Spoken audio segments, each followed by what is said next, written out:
कि वो लोग भारत के प्रधानमंत्री बनने के लिए लोग बहुत आपस में कवायद किया, लेकिन एक नेता का चुनाव वो लोग नहीं कर सके और आपस में लड़ रहे हैं।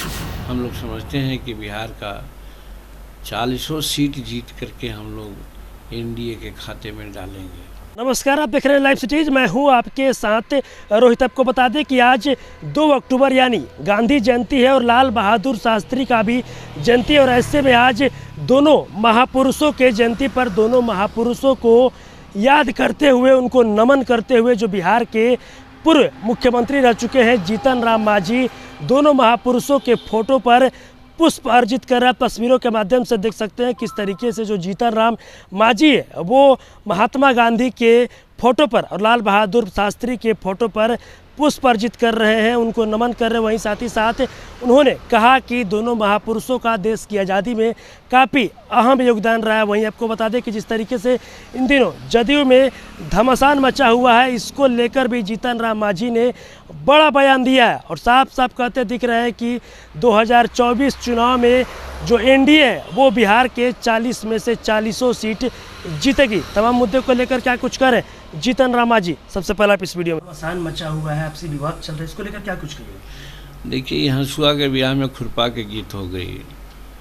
अब जदयू में क्या हो रहा है क्या ना हो रहा है, हम जदयू में हैं क्या, उस महागठबंधन में हम हैं क्या, या हमारी कोई वैसी दिलचस्पी नहीं है कि उन लोग क्या करेंगे। हाँ, हमारी दिलचस्पी इस बात में है कि वो लोग भारत के प्रधानमंत्री बनने के लिए लोग बहुत आपस में कवायद किया, लेकिन एक नेता का चुनाव वो लोग नहीं कर सके और आपस में लड़ रहे हैं, जैसा आपने भी कहा। तो कम से कम एक सबल और सक्षम अपोजिशन देने में भी ये लोग असक्षम रहे और जनतंत्र में विपक्ष की भूमिका भी अहम होती है। बावजूद उसके ऐसा वो लोग न करके आपस में भिड़ रहे हैं। तो कहाँ कौन भिड़ रहे हैं उससे मतलब नहीं, नेट रिजल्ट यही है कि वो लोग आपस में एकता नहीं बना रखें। और दूसरे ओर नरेंद्र मोदी जी की जो एनडीए की सरकार है, एनडीए के लोग हैं, चट्टानी एकता के साथ आज देश और विदेश में अपना नाम रोशन कर रहे हैं हर फ्रंट पर। तो यही कहना चाहते हैं कि जब विपक्ष अगर सबल होता तो कुछ बात भी थी, लेकिन सबल नहीं है। नरेंद्र मोदी का नेतृत्व कायम है, 2024 में भी कायम रहेगा। हम लोग समझते हैं कि बिहार का 40 सीट जीत करके हम लोग एनडीए के खाते में डालेंगे। देखिए, राष्ट्रपिता महात्मा गांधी जी का आज 2 अक्टूबर को जयंती है। हर 2 अक्टूबर को हम लोग महात्मा गांधी जी को याद करते हैं। राष्ट्रपिता तो हैं ही हैं और जो हमारे देश की आज़ादी मिली उसके सूत्रधार रहे।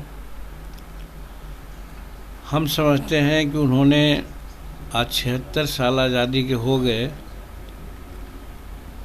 राजनीतिक रूप में तो हम लोग सही है कि आज जमहूरियत में हैं, अपनी सरकार है, अपना तंत्र है, लेकिन सिर्फ राजनीतिक आज़ादी से काम नहीं बनता। हमको सामाजिक शैक्षणिक आज़ादी भी चाहिए। जहाँ तक शैक्षणिक आज़ादी की बात आती है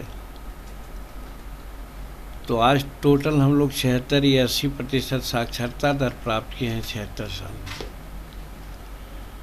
76 साल में जो साक्षर हम लोग मात्र 80% हुए हैं, तो 100% साक्षर बनने में कितना समय लगेगा।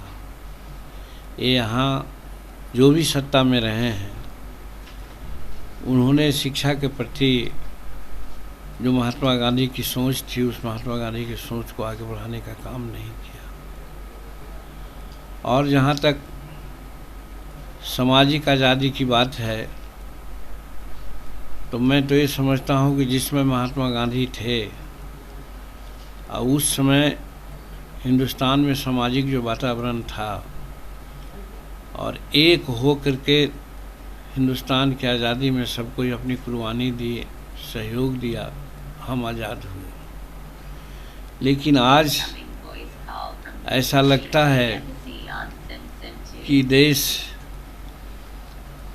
में बहुत से लोग बहुत से विचार के। तो अभी आपने देखा जो बिहार के पूर्व मुख्यमंत्री रह चुके हैं जीतन राम मांझी, उन्होंने जदयू में चल रहे विवादों को लेकर साफ साफ शब्दों में कह दिया कि उन लोगों के विवाद से मुझे कोई मतलब नहीं है। लेकिन साफ साफ कहते दिख रहे हैं कि ये लोग प्रधानमंत्री बनने के होड़ में लगे हुए थे, लेकिन इन लोगों ने एक नेता भी नहीं चुन पाया। 2024 में बिहार में 40 में से 40 सीट बीजेपी जीतेगी, यानी एनडीए जीतेगी।